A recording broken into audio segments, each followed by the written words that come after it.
This patient will be fitted with a clear hard socket, not using gel or suction, in order to illustrate the accuracy and the comfort of this fitting approach. Our first measurement will be the AP, or anterior-posterior measurement, which will be taken at the middle of the patella tendon and directly posterior to the knee.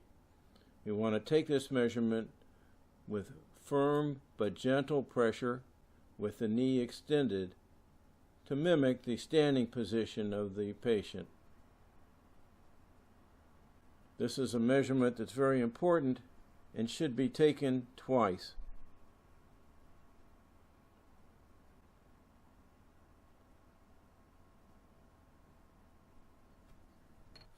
Our next measurement is the ML, which is the medial lateral width of the knee, taken with a caliper on both sides of the knee, again with the knee extended and with a gentle but firm pressure.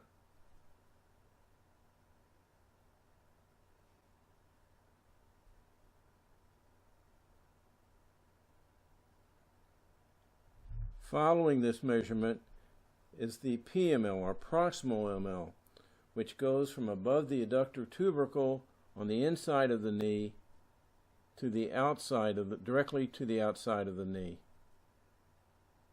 And this measurement is done with the knee bent and with gentle pressure.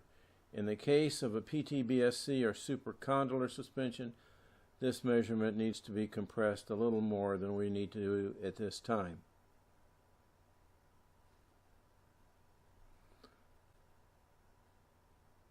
Following the PML measurement, we want to measure from the middle of the patella tendon to just above the adductor tubercle, where we took the PML measurement. So in a supracondylar suspension, this measurement is essential to be sure that the suspensory notch that we're going to put in is going to be above the adductor tubercle in an area that doesn't cause the patient discomfort. Our next measurement is the overall length. That is going to be taken from the middle of the patella tendon directly to the floor in a perpendicular manner. An important part of this measurement is that we also want to check the height of the patient's heel in his shoe and the thickness of the sole.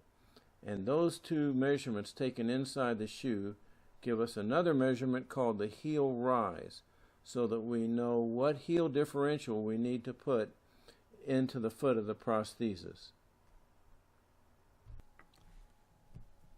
The purpose of this videotape is to demonstrate the three-stage casting procedure that's used in most schools of prosthetics.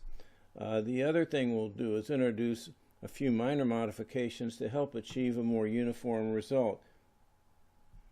A list of the materials that we're going to need is provided. It should be noted that when we use water in these procedures, we want to use a lukewarm water because the cast will generate its own heat, and using hot water will tend to cause potential burns. We also want to limit the number of layers of plaster we use because plaster is an exothermic material and produces heat. So the more plaster we use, the hotter that cast is going to be. So we've assembled our plaster, our measuring devices, our materials, and our pail of very mildly lukewarm water. And now we can proceed to begin the casting itself. Please note that this patient has a tapered residual limb. If the residual limb were what we call bulbous, meaning the lower part of the calf is larger than the circumference around the middle of the patella tendon, we have to make provisions for cutting the cast off. A tapered shape means that the circumference around the calf is the same size or close to the same size as the measurement around the patella tendon. We'll now proceed to apply the materials to the patient. We have the clear protective wrap.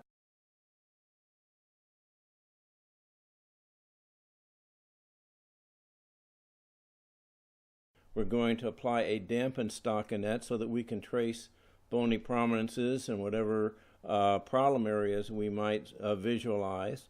And we're going to anchor that stockinette in place with a waist belt and a strap so that the materials will be held firmly and all of the tracings will be accurate. We can now begin to look at the tracings that we want to put on the stockinette. And first we're going to outline the patella, the kneecap. We're then going to identify the mid-patella tendon, and then the middle of it. We're going to now look at the contours of the tibia. And we want to be pretty aggressive about finding the borders of the tibia and pretty precise. So first we establish the medial or inner border of the tibia.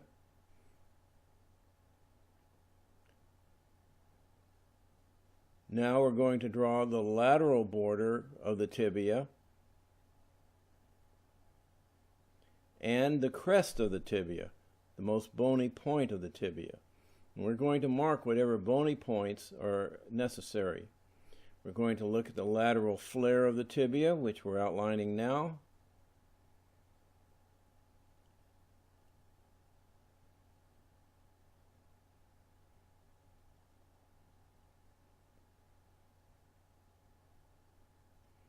And now we're looking at the fibula head, another bony area that we want to carefully outline. We want to note the margins and the peak, and now the distal fibula.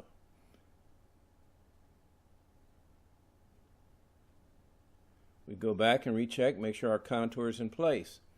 And now we identify what we call the proximal, our most upper border of the medial epicondyle. And there is a point there called the adductor tubercle.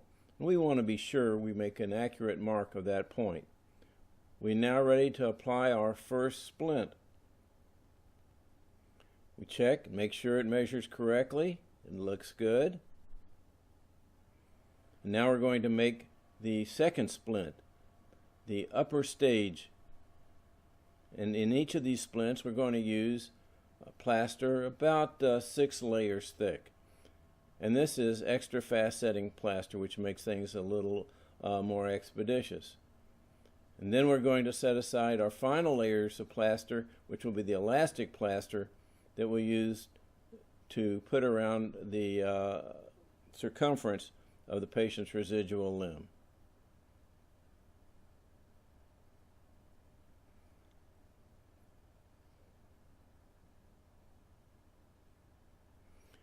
We've now dampened and we're applying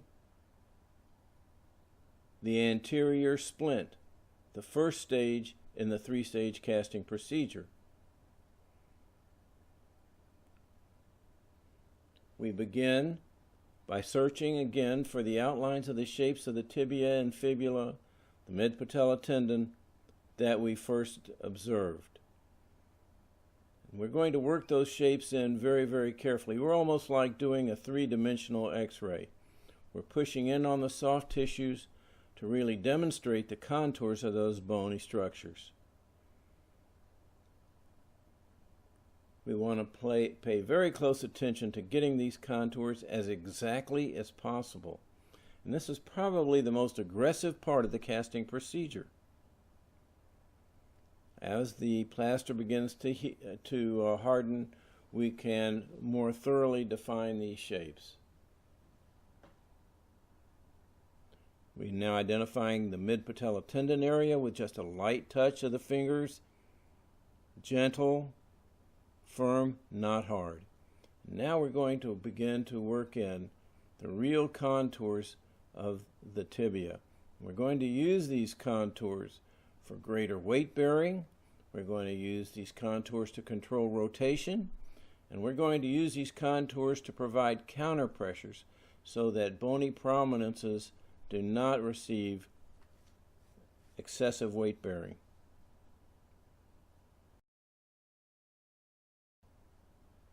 Now these marks are just as guidelines so that you can see exactly where the contours are, just as we marked them originally. In a normal cast, these are not necessary, but these can help guide your hands to where you want to put pressure. And as you can see, as we go slowly delineating, marking with pressure, the contours of the tibia, it begins to emerge in a more and more definite way.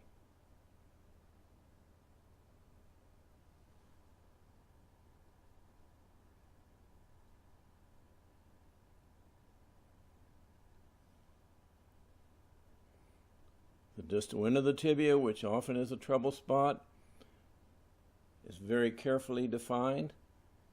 Now we're just drawing a line in order to see how defined we've made the shape of the tibia.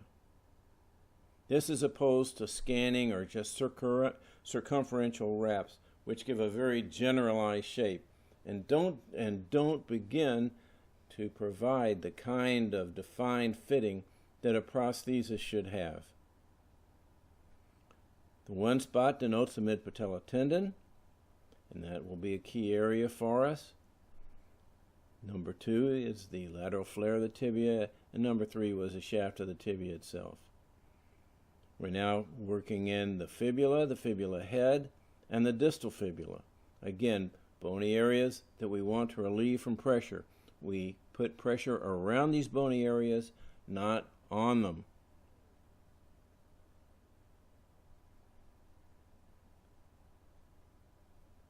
So in all these areas of soft tissue around the bones, we want to apply a degree of compression.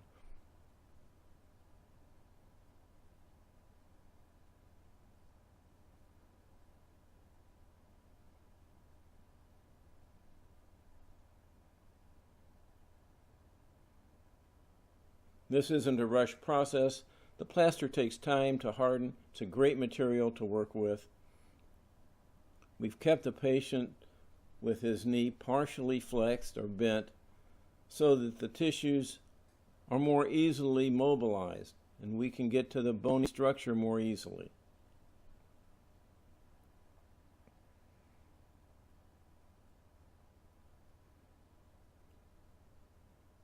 Once this initial stage or first stage of the casting procedure is done, we can proceed to the second stage. But as you can see, this is an area that really requires attention and definition. Now when the plaster is hardened, we'll be ready to begin with our circumferential wrap.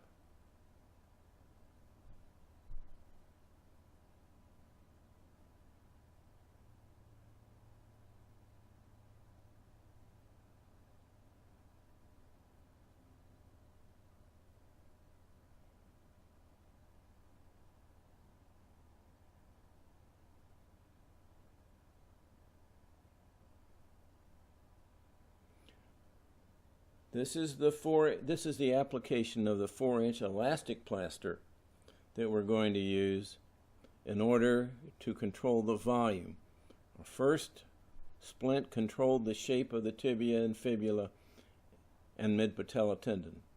Now we're going to establish volume control by doing figure-of-8 wrapping with elastic plaster. And we're going to go from the top of the splint or the top of the patella tendon, the most proximal area, and wrap around to get a several layer coverage of the entire residual limb, applying the plaster firmly but not tightly.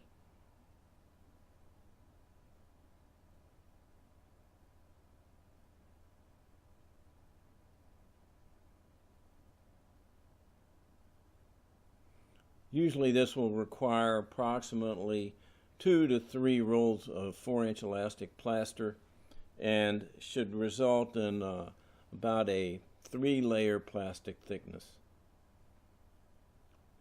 Excessive plaster again creates heat, and it's a waste of plaster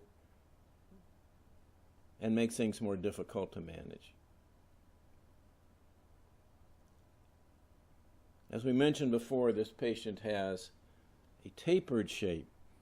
If his calf was larger, if the circumference of his calf was larger than the circumference at the patella tendon, we might have to take special measures in order to cut the cast off.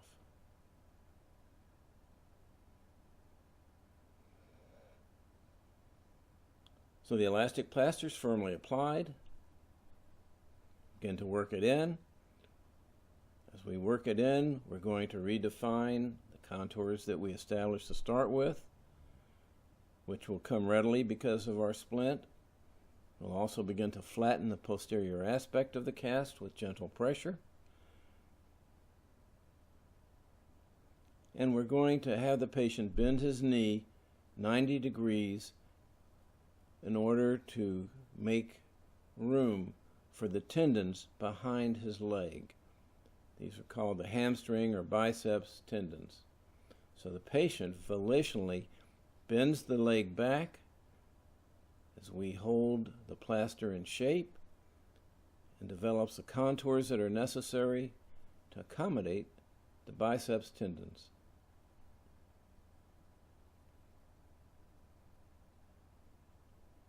This will not only give the patient relief when standing, but will make it easier for him to bend.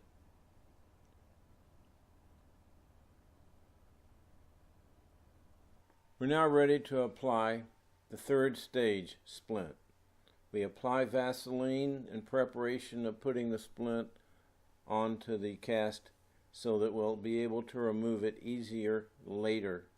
Without Vaseline or some separating agent, we will be in trouble and not be able to remove the cast from the patient without destroying it. So we take our third stage splint, made of the same 6 layers of fast-setting plaster, and we apply it so that it goes above the adductor tubercle and comes down over at least 1 inch of the plaster we've already applied.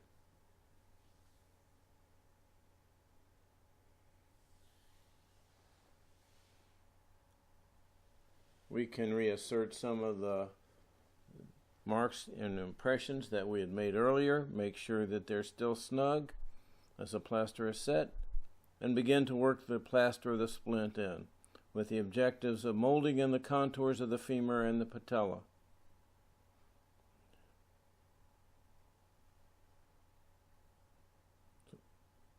This casting method allows us to accurately capture the medial and lateral aspects of the knee, as well as to identify a key mark which is over the adductor tubercle so that we can keep the splint at the correct width.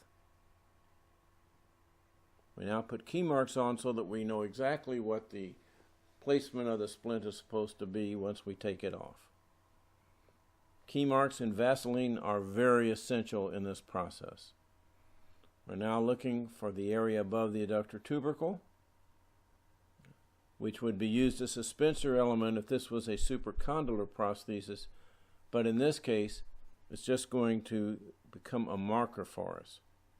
Because it's easier to compress the tissues with the knee slightly bent, that's a position we want to use.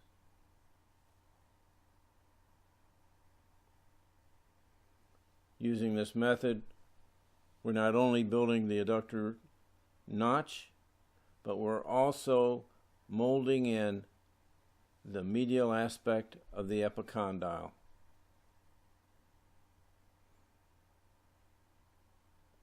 This will give us a much easier means of modification once our casting procedure is completed. Just for purposes of demonstration, we're going to outline the patella. And we can see what an exact picture we're getting.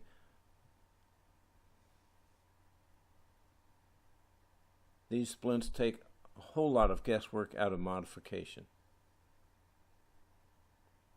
We're now going to measure the PML, or proximal ML, over the cast from the point of the notch that we've already put in.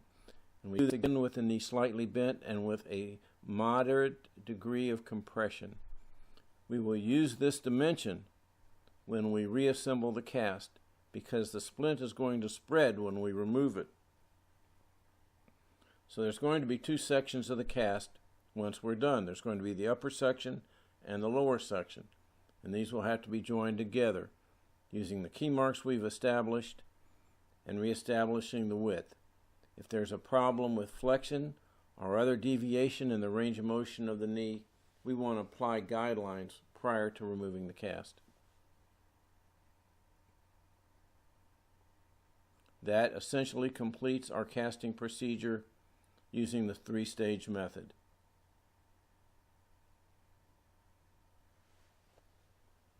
Reassembly of the cast and modification and fabrication of a clear check socket will follow.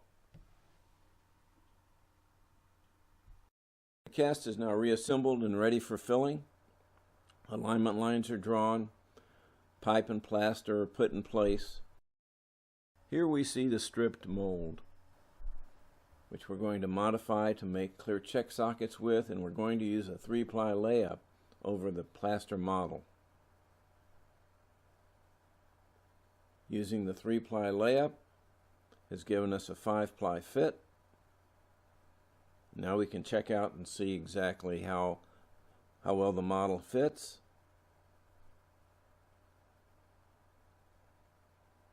We can see that the trim lines are intimate to the patient's residual limb, and that with the 5-ply sock, the patella is in the proper place, with 1/2 of the patella above the trim line of the prosthesis. We'll now have the patient walk, and we can observe the degree of comfort that he'll be able to walk using just a hard socket. His traditional socket includes a gel liner with a flexible additional liner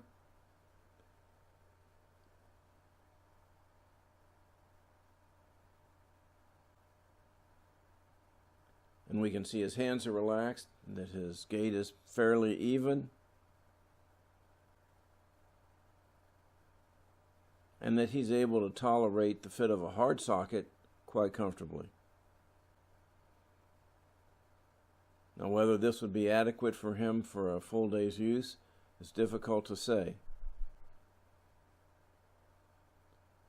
But certainly it shows us what is possible with minimal additional materials and with a sound fitting technique.